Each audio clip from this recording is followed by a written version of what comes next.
क्या तेजस्वी को चेहरा मानेगी नहीं मानेगी। उस समय भी मैंने कहा अरे भाई जब तक लालू जी का दम है, जब तक राजद का शासन है, उसमें ये कोई सवाल नहीं है कि उसका चेहरा कौन होगा।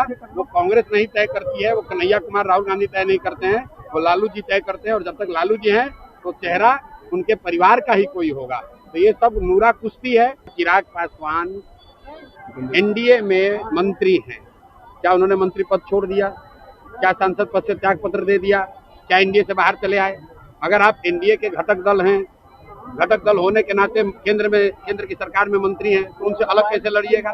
और अलग लड़िएगा तो इसका मतलब है कि भाजपा की सहमति से लड़ रहे हैं। आप कितना सहमत हैं? तेजस्वी यादव तो कह रहे हैं कि बीजेपी के शासनकाल में जो सेंट्रल एजेंसी है वो हाईजैक हो चुकी है इलेक्शन कमीशन। देखिए, मैं ऐसी कोई बात नहीं कहना चाहता हूं जिसके बारे में मेरे पास पुख्ता जानकारी नहीं है।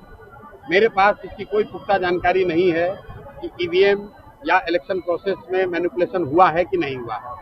लेकिन अगर लोकतंत्र में, देश में विपक्ष की सबसे बड़ी पार्टी कांग्रेस और उसके नेता ऐसा कह रहे हैं और अपने हिसाब से उन्होंने कुछ तथ्य या प्रमाण रखे हैं, तो उस पर चर्चा होनी चाहिए। इलेक्शन कमीशन को उस पर जवाब देना चाहिए।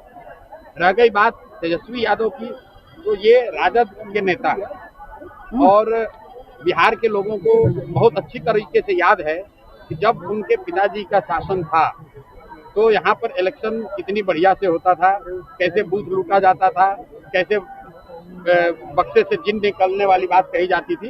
इसलिए तेजस्वी यादव के कहने का कोई मतलब नहीं है। हाँ, राहुल गांधी ने बात कही है, तथ्यों के साथ कहा है, उसका जवाब इलेक्शन कमीशन को देना चाहिए।